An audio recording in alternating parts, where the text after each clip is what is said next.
안녕하세요, 치우입니다. 경매 물건지에서 좀 특수한 사례가 있는 물건을 소개해 드리려고 왔는데요, 이런 물건 같은 경우에는 어떻게 보냐에 따라서 정말 다른 가치를 가지고 있습니다. 일반 부동산 매매에서는 전혀 볼 수 없는 땅만 나와 있다든지 건축물만 나와 있다라든지 이런 물건들이 종종 부동산 경매에서는 나오곤 합니다. 이런 물건들은 어떻게 봐야 하는지 좀 살펴볼게요.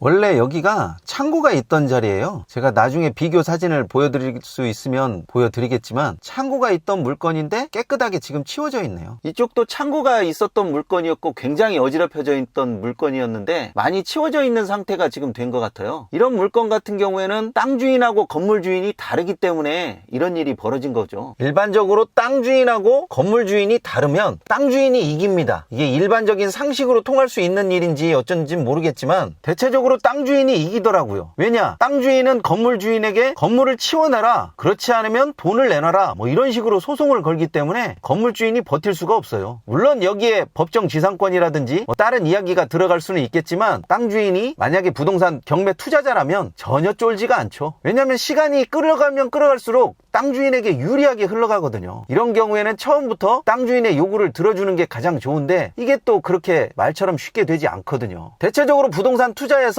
이런 식으로 땅 주인과 건물 주인이 달랐을 때 그거를 무서워하게 되면 그거에 대한 수익을 얻을 수는 없는 거고요. 좀 괜찮다라고 판단이 되면 그것은 이득으로 잡을 수가 있는 거죠. 조금만 다르게 생각해도 이런 부분은 쉽게 답이 나올 수 있는 것 같은데 뭐든지 마음먹기가 되게 힘들어가지고요. 그렇다고 해가지고 땅 주인이 무조건 유리하냐? 또 그런 것은 아니에요. 건물 주인에게는 돈을 줄지언정 건물을 쉽게 부술 수 없게 하는 법정 지상권이 있거든요. 이런 것들을 잘 아느냐 모르냐에 따라서 수익의 크기가 달라지기도 하고요. 또 이런 것을 어떤 관점에서 보느냐에 따라서 정말 다른 일들이 많이 벌어집니다. 법정 지상권은 법률 규정에 의해서 건물의 소유권을 가진 사람은 토지도 당연히 사용할 수 있는 권리를 주어진다라는 그런 이야기예요. 간단하게 보면 정말 간단한 이야기인데 또 그렇게 되지 않는 경우도 있으니까 찬찬히 보시면 되는 거지만 말 그대로 사용할 수 있는 권리가 있다라는 거지 소유권을 가진 것은 아니기 때문에 사용할 때 사용료는 지급해야 되는 거죠. 토지를 가진 사람은 당연히 사용료를 받을 수는 있고 건물을 철거할 수는 없습니다. 이런 식으로 나누면 정확하게 나눠지는데 이것이 사람마다 똑같이 그렇게 되는 것이 아니거든요. 누구는 부셔야 된다, 누구는 아니다, 부실 수 없다, 이런 식으로 되기 때문에 법정 지상권 물건은 항상 소송을 염두에 둬야 되는 거고, 소송에서 내가 이길지 질지 이런 것을 따지는 것보다 어느 정도 상대방에게 압박을 가할 것인가, 또 상대방에게 압박이 가해지면 어느 정도 나에게 이익이 돌아올 것인가, 이런 거에 대한 생각을 먼저 가지셔야지 감정이 앞서서 내가 이기냐 지냐에 따른 그런 것만 앞세우게 되면 사실상 법정 지상권이라든지 어떤 부분도 투자자에게 이익을 가져다 주지 않아요. 보통 이런 법정 지상권이라든지 선순위 물건, 그리고 유치권, 이런 물건 같은 경우에는 기본적으로 소송을 염두에 둬야 되는 거죠. 그런데 소송까지 염두에 두는 이유는 이익이 크기 때문이에요. 이익이 크지 않으면 굳이 할 이유가 없는 거거든요. 또한 상대방이 어떻게 나올 것인가 심리적인 생각을 좀 많이 하셔야 될 필요도 있고요. 상대방의 주장을 법률적으로나 사실적으로 내가 깰 수 있다면 당연히 내 이득은 커지는 거죠. 그런 것을 감안하고 들어가야 되는 것이지,